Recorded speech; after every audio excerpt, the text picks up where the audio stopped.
Good morning, students. How are you? Fine. Okay, this is the 5th standard EVS. Our chapter is Let's Clean Together. Chapter number 4. 4 parts we have already completed. Now we will start the 5th part. Okay. हमने क्या क्या complete कर दिया? First of all, take in your book. Open your book and page number 36. अब अपने पिछली बार हमने क्या पढ़ा था? Ways to find and open defecation को कैसे हमको ख़त्म करना है, हेल्थ की प्रैक्टिस कैसे करना है और सुजाता वाली स्टोरी। ओके, अब अपन आते हैं people who find who help us.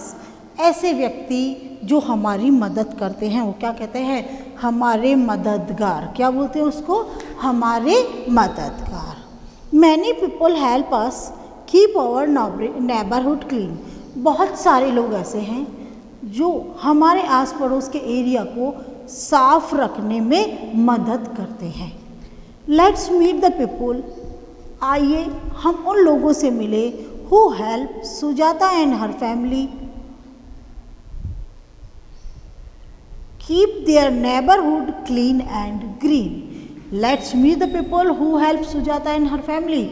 और उन लोगों से मिलते हैं जो सुजाता और उसकी फैमिली को क्या करते हैं? हेल्प करते हैं। Keep their surrounding clean and green. उनके आसपास की एरिया को साफ और हरा भरा रखने में।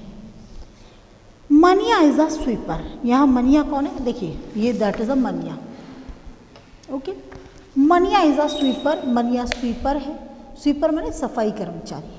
ही cleans the gutters and drain. ये वो गटर और ड्रेन नालियाँ दोनों को साफ करता है। He sweeps the road of the colony. Colony की सड़कों को भी वो साफ करता है। ही स्प्रेज, वो छिड़कता है। क्या छिड़कता है? Insecticides during the rainy season to kill mosquitoes.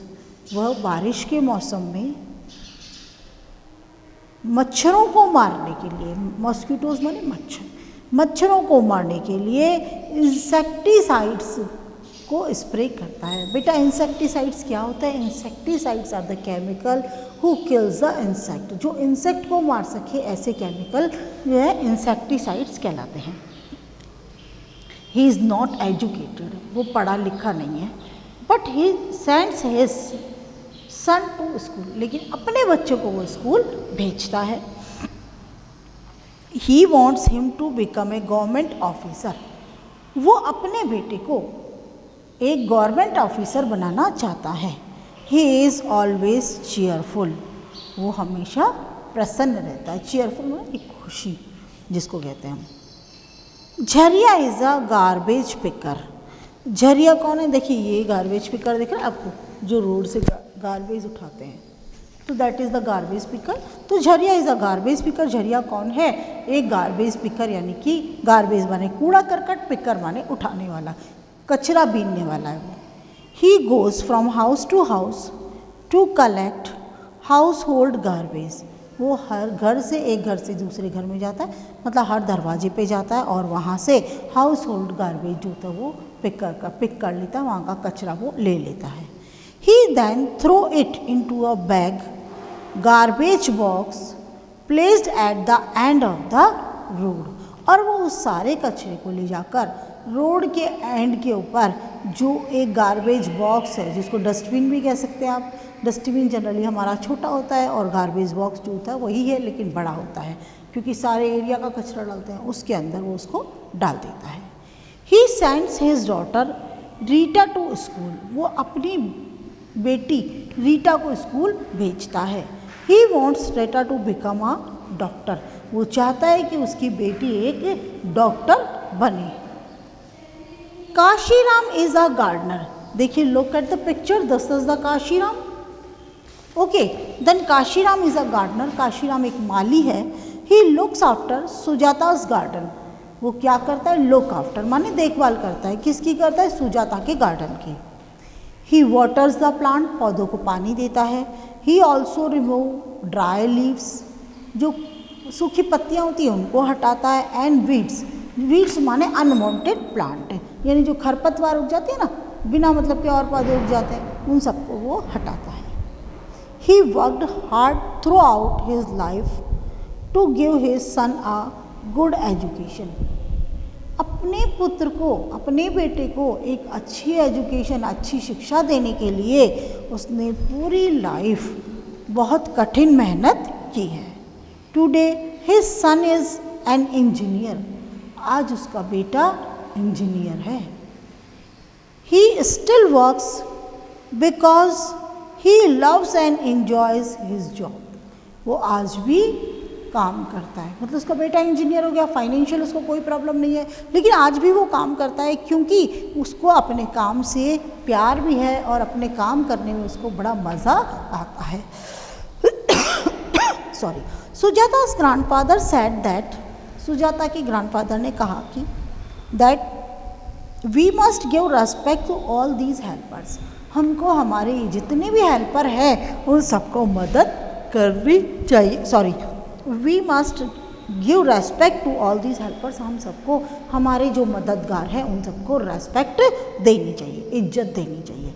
They help us to clean our surroundings clean and healthy. वो हमारे आसपास की जो एरिया है उसको साफ रखते हैं और हेल्दी रखते हैं, मतलब कीटाणु मुक्त रखते हैं, स्वस्थ रखते हैं। अब सोच के देखिए एक बार कि अगर हमारे आसपास ये वाले जो हेल्पर्स हैं वो ना हो तो आप क्या करेंगे? आपका पूरा रोड इतना गंदा हो जाएगा, घर में से कचरा नहीं जाएगा, घर में भी कचरा इकट्ठा होता रहेगा। सोच के देखो कितना भयंकर प्रॉब्लम हो जाएगी। तो we should at least respect them. हम लोगों को कम से कम इज्जत से तो रहना चाहिए, उनके साथ में एक इज्जत से पेश आना चाहिए। Imagine that would happen. What would happen if these helpers do not come to work for a couple of days? केवल 2 दिन अगर ये लोग ना आए तो आप कल्पना करिए कि क्या होगा। Discuss the situation with your parents and teachers. अपनी सिचुएशन को पेरेंट्स और टीचर के साथ डिस्कस करेंगे। तो बेटा मैं डिस्कस कर लेती हूँ क्योंकि आप तो वहीं से देख रहे हैं, ठीक है, हम लोग जूम पे क्लासेस भी नहीं ले रहे हैं। वो यूं की है ना, हमारे यहाँ इंफ्रास्ट्रक्चर होता नहीं है, हम लोग क्लास ले लेंगे, हर बच्चे के पास मोबाइल नहीं होता उस वक्त में, तो वो कम से कम रिकॉर्डेड होते हैं तो देख लेते हैं, ठीक है। अब आता है आपका, तो हमको क्या करना चाहिए? जितने भी हमारे हेल्पर हैं उसके साथ हमेशा तहजीब के साथ, तमीज़ के साथ पेश आना चाहिए। Sujata's father shows a lot of respect for Maniya, Jhariya and Kashiram. Sujata के जो पिता हैं वो हमेशा एक बहुत अच्छा रेस्पेक्ट देते हैं मनिया, झरिया और काशीराम को। He treats these helper as his equals. वो अपने जितने भी हेल्पर हैं इन सबको वो अपने बराबर का समझते हैं और बराबर का समझकर ही उनसे व्यवहार रखते हैं। Treating everyone as equal. हर व्यक्ति को एक समान समझकर व्यवहार करना, ट्रीट करना, व्यवहार करना एवरीवन, हर व्यक्ति से एज इक्वल, वो हमारे समान है ऐसा उसके साथ व्यवहार करना। In India before independence, Bharat में स्वतंत्रता प्राप्ति के पहले low caste people were made to do manual jobs like sweeping the floor and cleaning the toilet. हमारे भारत में आज़ादी से पहले जो नीची जाति के लोग थे उनको कहता है, वो ऐसे बनाया था कि made to do manual jobs, जैसे कि स्वीपिंग द फ्लोर है, ज़मीन को साफ़ करना है, टॉयलेट साफ़ करना है, इसी काम को वो करते थे। High caste people ill treated them, और जो ऊंची जाति के लोग थे उनके साथ गंदा व्यवहार करते थे। Low caste people were considered untouchables. जो छोटी जाति के लोग थे उनको क्या करते थे? अनटचेबल करते थे, मतलब उनको टच नहीं करते थे, दूर रहते थे उनसे। एकदम जैसे वो आ रहे तो आप बिल्कुल हट के रास्ता देंगे, कोई आता है हम रास्ता देते हैं, लेकिन उनकी मेंटालिटी क्या थी कि इसको हमारे टच नहीं होना चाहिए। So they were forced to live outside the village, और इसीलिए जब टच नहीं करना है तो मतलब समाज में वो रह नहीं पाते, तो उनको क्या होता था, गांव के बाहर का जो हिस्सा था वहाँ रहना पड़ता था। They were also not allowed to use the wells that were used by high caste people. वो उस कुएं का इस्तेमाल नहीं करते थे, जो कर सकते थे जहाँ पर ऊंची जाति के लोग पानी लेने आते थे। And PRAN temples mean for high caste people, ना तो वो पानी ला सकते थे, कुएं का इस्तेमाल कर सकते थे, और ना ही जहाँ पर ऊंची जाति के लोग जिन मंदिरों के अंदर जाते थे प्रार्थना करने के लिए, वहाँ वो नहीं जा सकते थे। Mahatma Gandhi, page number 37, come on. Mahatma Gandhi the father of our nation. Mahatma Gandhi जिसको जो क्या नाम से जाने जाते हैं, राष्ट्रपिता। फॉट अगेंस्ट अनटचेबिलिटी, उन्होंने क्या किया, इस अस्पृश्यता छुआछूत का विरोध किया, उससे उसके लिए बहुत लड़ाई की उन्होंने। He named untouchables as Harijan, जितने भी अनटचेबल्स थे उनको उन्होंने क्या नाम दिया, Harijan. Harijan means the people of God, भगवान के लोग। हरि माने भगवान, जन माने व्यक्ति, भगवान के व्यक्ति। Gandhi ji also worked for the upliftment of Harijan, Gandhi ji ने उन हरिजन को ऊपर उठाने के लिए भी काफ़ी काम किया। To help them develop self respect and self confidence, he often visited their colonies and spend a lot of his time with them. तो ये उनकी मदद कैसे करते थे, टू डेवलप सेल्फ रेस्पेक्ट, उसके अंदर एक सेल्फ रेस्पेक्ट डेवलप करिए, एक सेल्फ कॉन्फिडेंस हो। अब हम कहते हैं हमें आता नहीं है, हमसे होता नहीं है, हम तो बहुत बुरे हैं, तो ये क्या हुआ? जब आप खुद ही अपने बारे में ऐसा सोचोगे तो दूसरा सामने वाला आपको क्या समझेगा, तो आपको और भी ज़्यादा डाउन समझेगा ना। तो हमारे पास में एक सेल्फ रेस्पेक्ट होना चाहिए। आपने मुझे ऐसा कैसे कह दिया भाई, मैंने आपको कुछ कहा, तो that is the self respect, कि हर कोई आदमी आपको कुछ नहीं कह सकता। उसके अलावा सेल्फ कॉन्फिडेंस होते हैं, मैं क्यों नहीं कर सकता भाई, आप कर सकते हो, तो क्यों, मेरे 4 हाथ पैर नहीं है क्या? एक कॉन्फिडेंस होना चाहिए, क्योंकि आपको करना है तो ज़िंदगी जीने के लिए होती है ना। ऐसे अपना कॉन्फिडेंस को, सेल्फ रिस्पेक्ट को लूज़ करके नहीं जी सकता है। तो गांधी जी ने क्या कहा था, टू हेल्प देम, उनकी मदद करने के लिए, they develop self respect and self confidence, उन्होंने उनका सेल्फ रिस्पेक्ट डेवलप किया, सेल्फ कॉन्फिडेंस डेवलप किया। He often visited their colonies, वो ज़्यादातर अक्सर क्या करते थे, उनकी कॉलोनीज़ में जाते थे, और जाने के बाद में क्या था, spend a lot of time with them, और एक बहुत काफ़ी सारा टाइम जो था उनके साथ बिताते थे। Gandhi ji wanted as us to honour and respect all occupations, Gandhi ji wanted us to honour, हमको क्या देते थे गांधी जी, हमसे क्या चाहते थे, सम्मान चाहते थे, और जो होते थे रेस्पेक्ट ऑल ऑक्यूपेशन, कितना भी धंधा, कोई सा भी बिजनेस हो, देखिए एक आदमी है, उसको कमा के खाने के लिए कुछ ना कुछ तो बिजनेस करना है, इसलिए वो हर बिजनेस की, हर ऑक्यूपेशन की, धंधे की क्या करते थे, इज्जत करते थे। ही believed in the dignity of labour, वो जो लेबर की डिग्निटी थी उसके अंदर विश्वास करते थे। लेबर की डिग्निटी तो उसकी पहचान है भाई, उसको वो जानते थे, विश्वास करते थे। Fortunately untouchability has been abolished in our country, और बहुत अच्छी बात है, बहुत भाग्य की बात है कि अनटचेबिलिटी, अस्पृश्यता यानी कि छुआछूत आज हमारी कंट्री में से एबॉलिश हो गई है, पूरा हटा दिया, ऐसा कोई छुआछूत अब नहीं चलता। It is now A punishable offence, ये क्या है, ऑफेंस है, कौन सा है, दंड। पनिशेबल मतलब अब आपको पनिश किया जाएगा, कानूनन जुर्म है, किसी को आपने अछूत कहा, गंदे शब्दों का इस्तेमाल किया तो कानूनन जुर्म है, इसके लिए आपको सज़ा हो सकती है। We must be kind to all, हमें सब लोगों के प्रति दयालु होना चाहिए। We must treat the people who work for us as our equal, हमको we must be kind to all, सबके प्रति दयालु होना चाहिए। We must treat the people who work for us as our equal, जो व्यक्ति हमारे लिए काम करते हैं हमें उन सबको बराबर समझना चाहिए। We must respect persons doing cleaning work, और जो व्यक्ति इस सफाई के काम से जुड़े हुए हैं हमें उनका रेस्पेक्ट करना चाहिए। अच्छा, डू यू नो पे आ जाइए आप। Gandhi ji always at most importance to the tidiness and cleanliness. Tidiness मतलब क्या होता है, टाइडीनेस माने आदमी का शेड्यूल, मतलब उसके पास फ्री टाइम नहीं होना चाहिए, अब बंधा हुआ होना चाहिए हर चीज़ से, अभी करके ये करना है, ये करके ये करना है।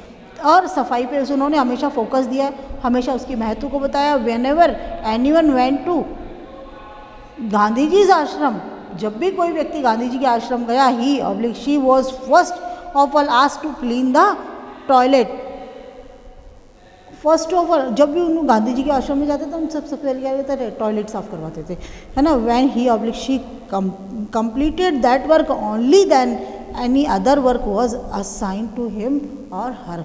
जब वो टॉयलेट साफ कर लेते थे उसके बाद उनको दूसरा काम दिया जाता था। मतलब आश्रम में जो रहने वाले थे उनकी शर्तें हो जाती थी। क्यों? क्योंकि उन्होंने अगर टॉयलेट साफ कर लिया मतलब क्या हुआ, खुद ने साफ किया तो सामने वाला उसको अपने आप को इक्वल नहीं करना, अपने आप को कोई नीचा थोड़ी समझाएगा कि मैं नीचा हूँ, कैसे एक्सेप्ट करेगा। तो अगली बार जब कोई और टॉयलेट साफ कर रहा होता है तो उसको वो नीचा नहीं मानेंगे, उसको अपने बराबर मानेंगे। तो अपने आप में एक भावना डेवलप हो जाएगी।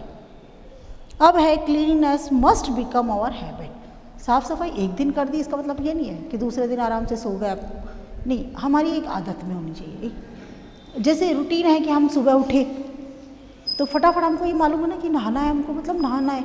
अगर नहीं नहाए तो हमको ऐसा लगेगा बसरा कीचड़ लग गया, क्योंकि हमारा शेड्यूल बिगड़ रहा है।